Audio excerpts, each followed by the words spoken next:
బొంబాయి చట్నీ తయారు చేసే విధానము. ఫస్ట్ శనగపిండి ఒక కప్పు 3 స్పూన్లు తీసుకున్నా.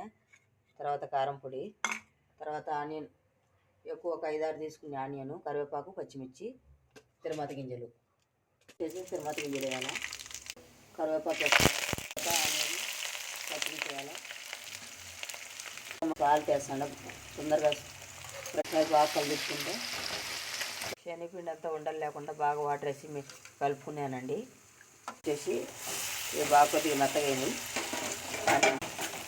బాగా కలిపిన తర్వాత పసుపు వేయాలి. ఇప్పుడు ఇది కారం పొడి వేసుకోవాలి.